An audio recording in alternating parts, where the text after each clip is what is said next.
Good morning, everybody.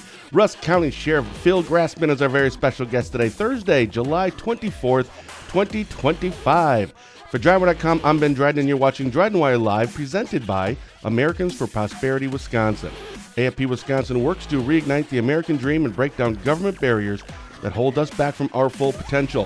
Visit afpwisconsin.com to learn more and join AFP to fight for more freedom for all Wisconsinites. In case you missed it, earlier this year, Jeff Wallace announced his retirement, and Wisconsin Governor Tony Evers then sought applicants for the position of sheriff. Evers selected Phil Grassmann, who joins us this morning. Phil, good morning, and congratulations on the appointment. Good morning. How are you? Fantastic. How long has it been? How long have you been the sheriff now? What is it, July? So 3-ish months. 3-ish months. I can't wait to find out. I like I'm one of those people who likes to see how the sausage is made. So I can't wait to find out, how was that process for you? Like, when you applied, and did you get a call from Evers? Did you have to go through his staff? How did that whole thing work? But before we get into any of that, since it's the first time you've been on, let's get to know you a little bit. So tell us about you. Let's start, where were you born and raised? Where'd you go to school? Yeah. I was born and raised in Rice Lake, Wisconsin. So right next door, Barron County. Graduated high school there. My parents were both teachers for the Rice Lake School District. And then I went to college in Eau Claire to CVTC. And then I graduated from the police academy in Eau Claire in December of 2003. 2000. And then, how many people were in that class? Just out of curiosity. I want to say we had a fairly decent sized class. There was probably, I'm going to guess, low 20s of us in that class, in that academy class. That's not bad. 'Cause I've heard it's down to 7 sometimes now. Yeah, so one thing that I've been fortunate enough to do the last 5 years is instruct at the police academy at Northwood Tech. Oh, wow. And we have had classes as small as 7. However, we currently have a class right now. That's where I was this morning at 7 o'clock in the morning before I came to the office. Our class now is 24. Interesting. So if you're there all the time, when did it start going down and when did it start going back up? Class size. So myself and the Rice Lake Police Chief, Steve Rue, we do all the physical fitness portion of the academy. So on Sunday morning, we're there in the gym with them. And then on every Tuesday and Thursday morning from 7 to 8, we're there with them. But I would say we saw a dip or a decrease in enrollment probably in 22 and 23, and it's been rising since then. But this is by far, I think, the biggest ever academy class that Rice Lake has ever seen. That's outstanding. Oh, and here's a good morning, Ben and Phil. Congratulations, Phil, on your sheriff appointment. Great choice. It was always a pleasure to work with you over the years. Very nice. Thank you, Al, for putting that in. Let's go back to your history a little bit. So when you graduated, what year was that? 2003? December of 03. So then what'd you do? Did you go right into law enforcement? I applied different law enforcement agencies. I remember this vividly. The very first place I applied was for the Menominee Police Department. And if I remember correctly, there was 100 of us that took the test, and they had one position open. And my buddy from the academy, Matt Benrud, actually got that position, and he's still there. So the second place I applied was Rusk County. And was hired and started working here March of 2004. 2004. So you've been with Rusk County, for 21 years, right? No, is that right? 22, 23? Could be. My goodness. And what did you start out? Was it just road deputy? Is that what it's called? Or what was your position? Yeah. So I started as a patrol deputy. Patrol deputy. And I was on the road for only a few years on nights. Then I went to days. And while I was on days, Jeff Wallace and I were partners for almost that entire time. Really? Yep. So how long were you doing? You said only for a few years. What was after that? Then I went to day shift. I went from night shift. I was only on nights for maybe 3 years, and then a day spot opened up, and I took that day shift position. Day shift. I would assume that's like the better of the shifts or the nicer of the shifts. I don't know if that's true. I'm just saying like normal. I think the average person in any job would rather have a day just for the personal life aspect of it. But were there benefits to working at night? Or things about being a patrol deputy at night that you actually kind of missed when you went to days? Yeah, for sure. When you got to work nights, you never got to see the bosses. I love it. Um, yeah, no, night shift was nice because there was nobody in the office. You had the office to yourself. I mean, whoever you were working with, it was always quiet in the office.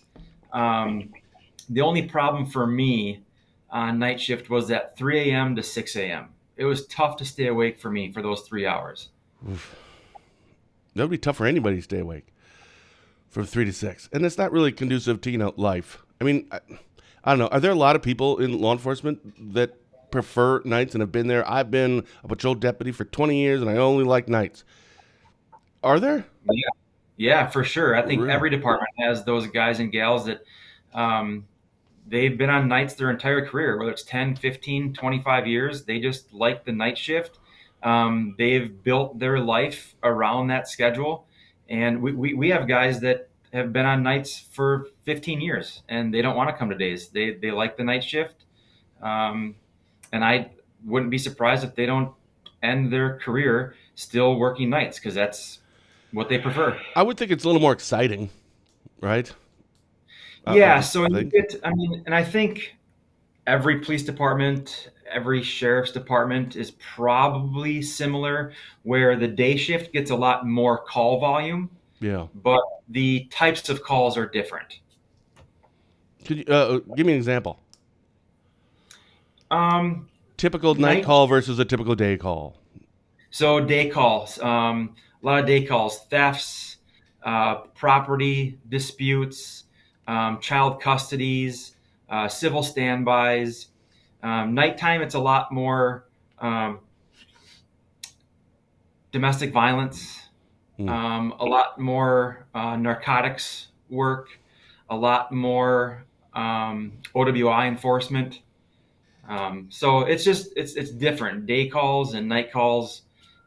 Yes, they can overlap. Yes, we do get domestics during the day. Yes, they do get theft calls at night. But for the most part, the night shift calls are different than the day shift calls. Sure. So you went to day shift, then what? I mean, how long were you on day shift? Mm, let's see. I think I was in patrol for 11 years before I took the chief deputy spot.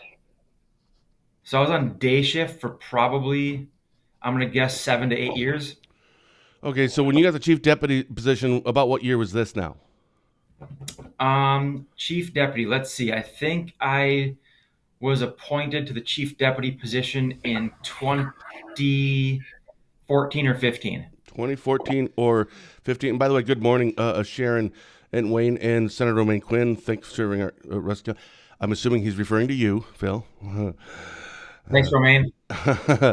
So 2014, chief deputy. You say you took that. Now, that's in a.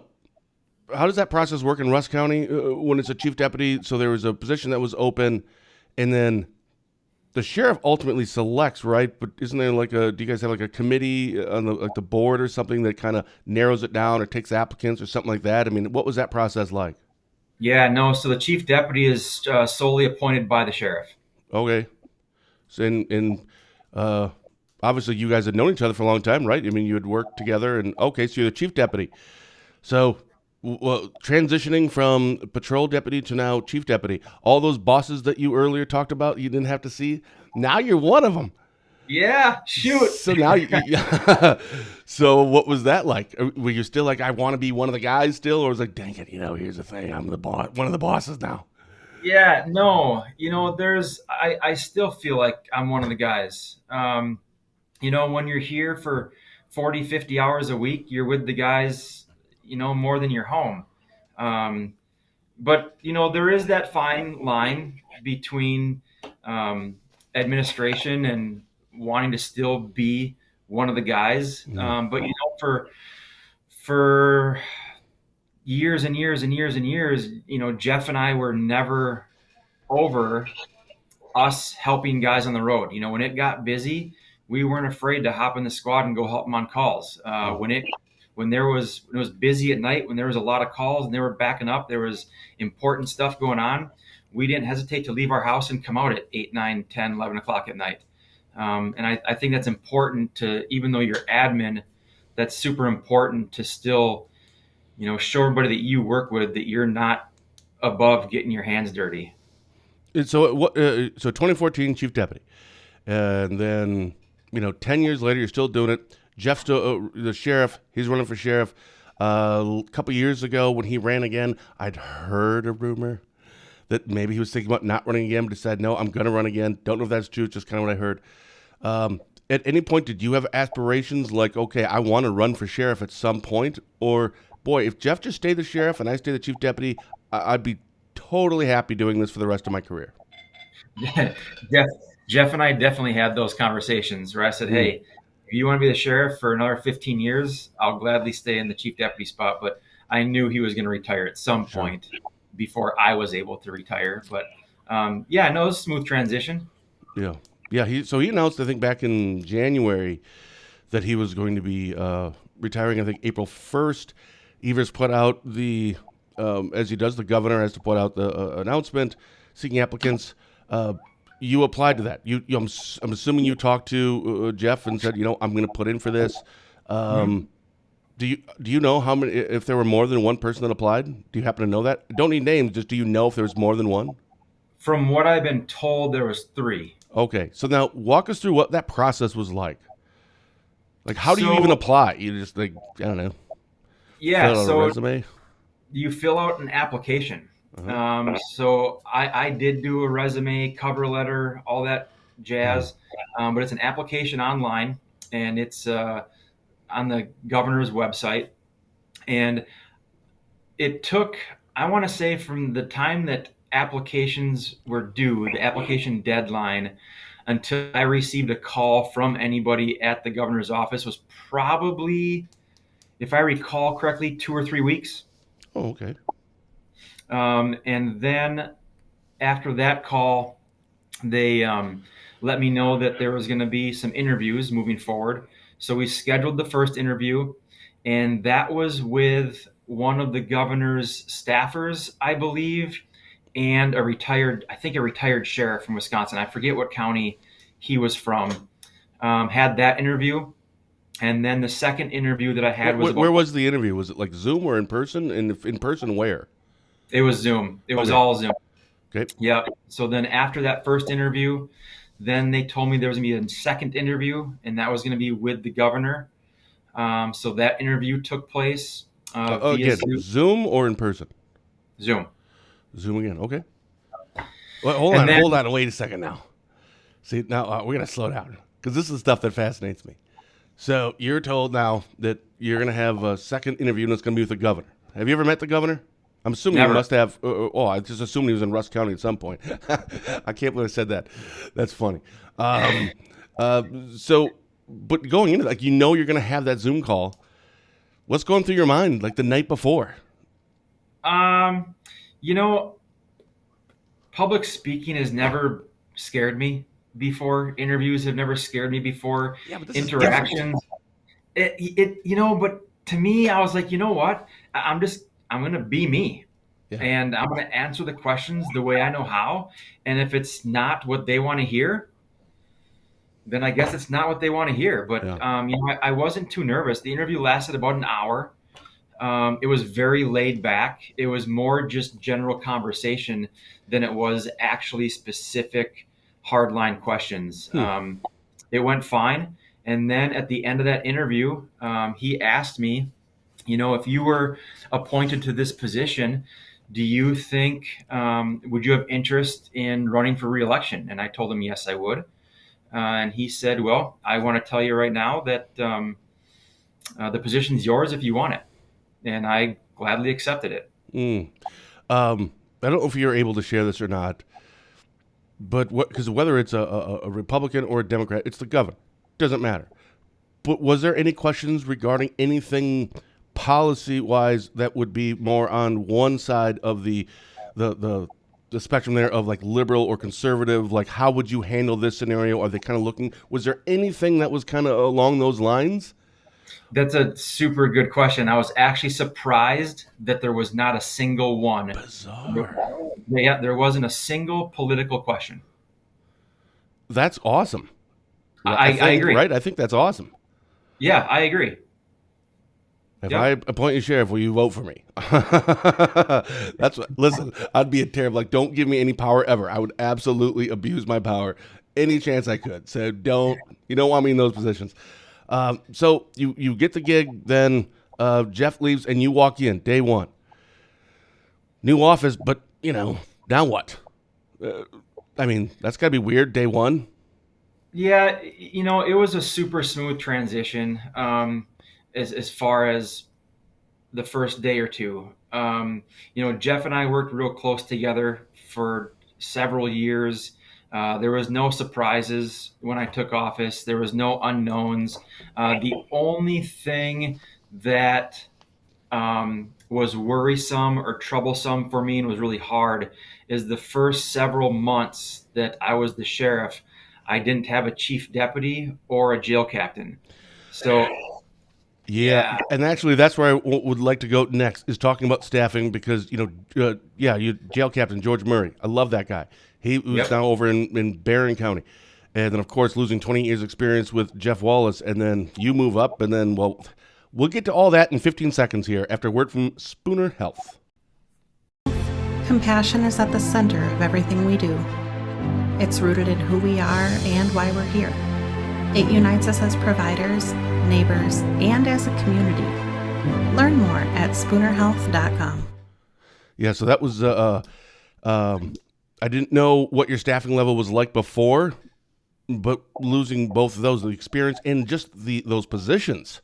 It's not just a patrol deputy. I'm not saying that that's beneath. I'm just saying uh, losing both those positions relatively around the same time, or in pretty close proximity. That had to have been kind of a okay.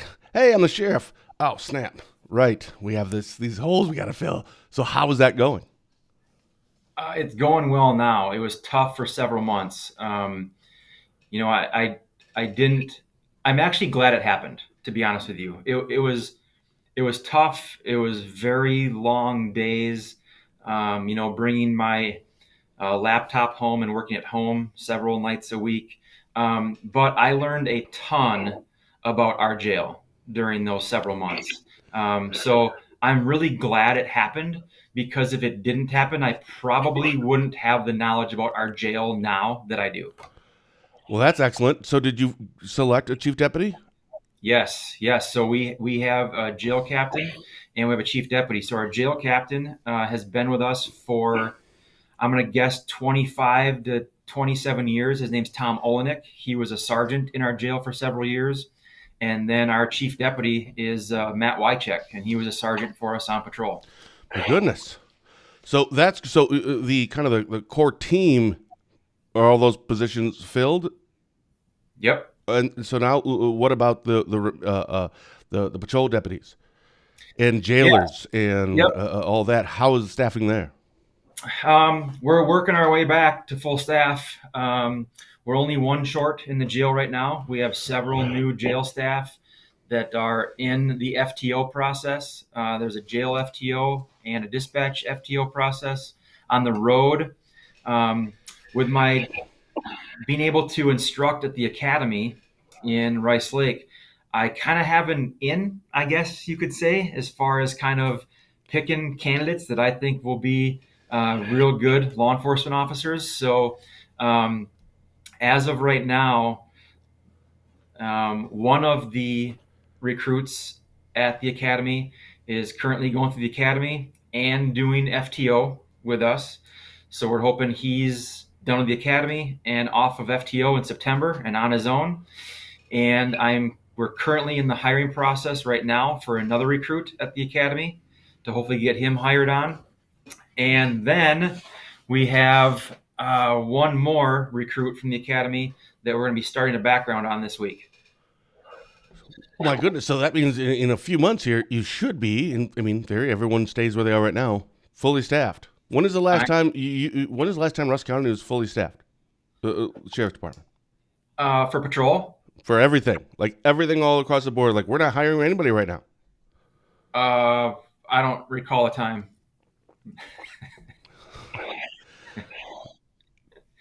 Well, hopefully that's going to get rectified. So now that you've been, staffing is getting better, you've hired or appointed everyone in the right places. What about your relationship? We had Judge Mogan on in the Burnett County judge last week. And I asked her this question too, in a single judge county, because Rusk is a single judge county, right? So there's kind of that three-headed monster, which I still don't like that term. I just don't know what else to use. There's one sheriff, one DA, which is always true, but then you have one judge. What is your relationship like there? Because honestly, your DAs and judges, I can't even keep track of who's there. Because you have a new DA, right? And that was appointed by Evers. Was that Jack? Was it John Calabrese? How do you say his last name? John Cabranes. Cabranes. I was way off. But he was appointed by Evers like just this year, wasn't he? Or end of last year or this year? I think, was it last year? It's end of 2024 or maybe beginning of 2020. I can't remember. Ben, but I mean, within a year. I can't remember what I had for supper last night, Ben, so I don't know. It's been within a year. And who's the judge? Net Barna. And how long has she been there? As a judge? Yeah. I'm going to guess a few years. Okay. Was that an appointment or was that an election? I think it started as an appointment, but I think she won an election. Got it. A couple years ago. So it was, that's funny. Like technically, then everybody was appointed by Evers. You must have like the most liberal county in Rusk County right now. I'm kidding. I'm sure it's not true. It's funny that you say that because we so are not. Yeah. No. Oh, that's funny.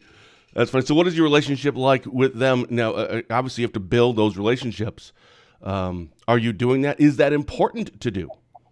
Yeah, it's super important to do, and people oftentimes, you hear it all the time, complaining about the criminal justice system, and there's a lot of nuances with it. It's a very in-depth, complicated system. But, I tell our guys the same thing all the time.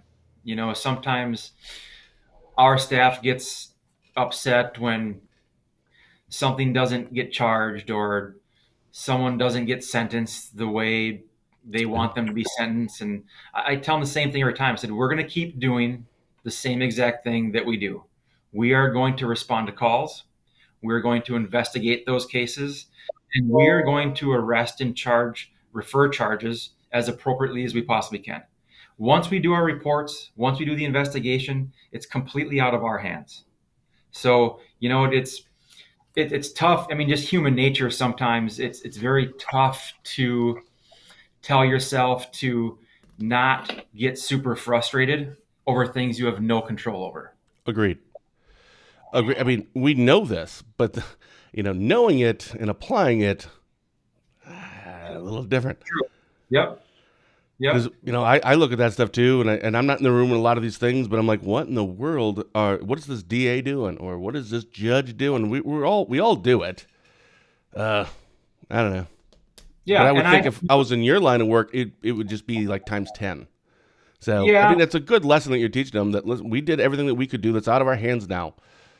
But yeah, it is. We do our job. The DA does their job. The judge does their job. And in the end, you hope everything works out. Yeah. Sometimes it does, sometimes it doesn't. So if staffing is all good and your relationships with other key elected officials in your county is going well, what about what's happening in the community? What issues are you facing? I mean, Jeff Wallace, I know you have a lot of respect for him. I do too. A lot of people do. Everyone that I know and respects Jeff Wallace. But I'm sure there's things that when you decide, okay, I'm going to be the sheriff now, and Jeff retired, and you get the appointment. I love everything about Jeff. However, there's going to be a few things that I want to kind of do a little bit differently. Not that the other way was wrong. It's just I'm going to kind of do it this way. What are some of those things? And does that have anything to do with anything with the policing in or the situations? Maybe it's crime, maybe it's meth. Like, what are the things that you're aware of in the community that you want to tackle? I was just having a conversation the other day with a guy that works for Sawyer County, and he was talking about all the overdoses that they've had up there recently, in the last several years. We're very fortunate, I believe, that we don't have in Rusk County what other counties around us are having. We don't have the huge heroin issue that other counties have. Fortunate, fingers crossed, knock on wood, but we haven't really dealt with that much the last 5 to 8 years. We do, however, still have a large methamphetamine problem that I don't ever see going away. We do have some deputies that are very proactive on patrol, make a lot of traffic stops, do a fantastic job of trying to combat the methamphetamine problem. But you know what? There's no fix to the drug problem. All you can do is just keep pounding away at it, keep pounding away, and do the best that you can with what you got. It's got to be a little disheartening, though. I mean, I get what you're saying, but without it, it's just weird. It's almost like there's no hope.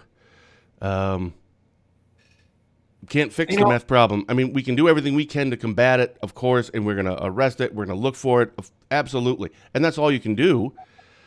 It's just, isn't it kind of unfortunate, kind of a bummer, right? Going to work, well, I'm just going to do this, but I know it's going to make a difference, but ultimately we're just not going to be able to stop this. Yeah, it is a bummer, but, at the same time, you need to be realistic too about, drugs aren't a new thing. Drugs have been around. Come to find out, they've been around for a minute. Yeah. I mean, they've been around during the history of humankind. But the best, we need to do our best to keep fighting the good fight. We need to keep putting the bad people in jail. And we also need to help educate the community too. Where are you on that? Are you a proponent of having those kinds of, would you say education? Is that media outlet stuff, like press release stuff? Is it things on your social media page? Is it, I wouldn't say town hall, but like going out to the community and having those conversations? Like, I don't think, not a summit, but, just like we're talking about meth. We're talking about whatever you want to talk about. Like every couple of months, just do at the community center or something. What are your plans for reaching the community? It's all of that. Everything that you mentioned, it's all of that. It's ongoing all the time. Not only education for the community members that aren't drug users, but also education for the people that we are arresting and putting in jail for this stuff, giving them the resources to hopefully better their lives. Our Department of Health and Human Services is outstanding because I think what a lot of people maybe don't understand is 99.9% of the people that come to our jail are going to be members of the public sooner than later. People that go to jail, for the most part, don't spend 10, 15, 20 years in jail. So we need to do as much as we can as a county to help give these people the resources that they might need so they can be productive members in this community. That sounds like money. So speaking of, budget time must be coming up already for you. Getting your budget ready for the county board. Was Jeff kind of like help? How familiar with the budget are you? Has Jeff kind of been teaching you some of that stuff before? Or is it, again, hey, I'm the sheriff. Oh, man, I got to do a budget. Holy cow. This is going to take me a while. Because you have to present that at some point, right? Yeah. Here coming up soon. So have you started it? Are you working on it? How is that going? And how much are you going to ask for? I'm going to ask for the world, Ben. Attaboy! No. So the budget stuff, it's new to me, and I've actually enjoyed it. So our office coordinator and I have been working together on the budget for the last couple weeks, asking a lot of questions, learning a whole lot. Our finance department is great. And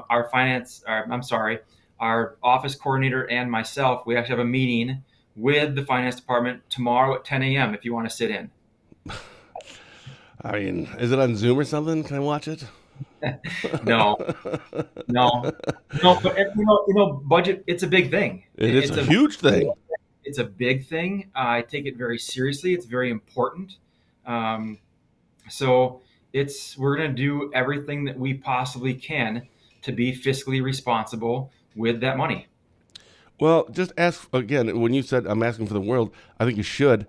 And then because they're not gonna be able to give you everything, but it's negotiation 101. Even though it's not a negotiation per se, there's only so much money.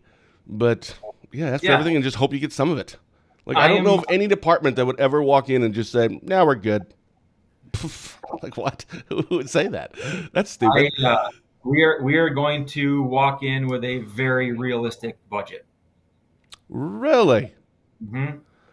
Yep. All right. Well, we're gonna have you back on when it's all finished, and we're gonna see how that went. But that's good. It's so, and the reason we are walking in with a very realistic budget is because Rusk County doesn't have access funds to spend, and I realize that. So it's partially my responsibility, along with other department heads' responsibility, to be fiscally responsible with the money that we do have. And that's tough to do in these small counties like Rusk and Burnett, Sawyer, and Washburn. Each one's obviously unique, but they're all about the same size in population. Yeah, and there isn't a whole. I mean, look at comparatively to Barron County. I mean, oh my goodness, how many sheriffs in these 4 counties I just named wouldn't love to have the kind of budget that they do in Barron County? Now, granted, there's a lot more responsibilities and everything else. Hey, speaking of Barron County, you must know another Evers appointment when Fitzy retired. Shoot, I can't remember her name now. Doggone it. The new sheriff in Barron. Jody Cummett. Jody, there you go. You must. I thought she lived or did live or something in Rusk County, so you must know her because she was a state patrol for a long time, I guess. Yep. What do you think of that selection?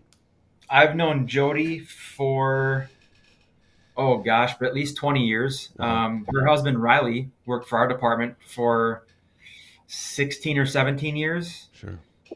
So, yeah, I do know her, and I think she will do a fantastic job over in Barron. Has she started? I think it was supposed to be the end of this month or something. I think she starts on Monday. Okay. Well, since you know her, that'll be kind of nice, right? Because you guys have isn't your EMT or what we always call SWAT? Don't you guys have a joint SWAT thing, Rusk and Barron? Yeah, Barron Rusk has a joint SWAT team. Yeah, that's right. Yep. Are there anything else that you look at, going back to the original question I had before about things you want to implement or start doing maybe just a little bit differently? Is there anything else like that, like coalitions, like how we can work together, or new programs that you want to introduce? Yeah, we were just talking about budget and how it's very important to be fiscally responsible with your budget. And the Sheriff's Department historically has been a spender of that budget. And we're going to continue to be a spender of that budget because public safety is expensive. But our admin team has sat down a few times and we have come up with different ways that we feel we can help create revenue. So we're going to look at that from a couple different angles. We've talked about adding some more things onto the jail commissary, which will allow us to create a little more revenue. We've talked about revamping our EMP program, our electronic monitoring program. We've also, so in the past, Rusk County has had a EMP program for a long time, but we have contracted out with a company to handle the EMP program for us. So we've only gotten a very small portion from the inmate for that EMP program. What we're looking at doing is possibly buying our own equipment for that EMP program, us monitoring it, so we get all of that money Nice. back instead of a very small portion of it. So yeah, there's different things we're looking at. We're going to start test driving those things pretty soon, hopefully, and hopefully the wheels don't fall off, and it's a good gig. What about your jail? You guys, is it Rusk County? Rusk County, I don't want to say need, because I don't know, but my understanding is are looking for a new jail, right? Or to building it. Where's the jail process right now? I mean, what is the situation with the jail? Are you having to house out? No, we're not having to house out. We are in need of a new jail. A lot of things in the Department of Corrections have changed since our jail was built. It's an old and antiquated design. There's a lot more classifications of inmates now that there wasn't. That kind of screwed everything up, didn't it? I mean, it's just kind of expedited. I mean, a lot of these jails, like Washburn and Burnett, just had to do one, but they did theirs kind of before all that. A lot of these jails probably needed an update at some point, but boy, that really sped it up a lot. All of a sudden, you went from like 7 to 9 to like, I don't know what it is now, 17. And it's like, jeepers. Like, we're just a small jail. We don't have all the different. Yeah. But the fact that you don't have to house out, that's incredible. But how long is that going to last?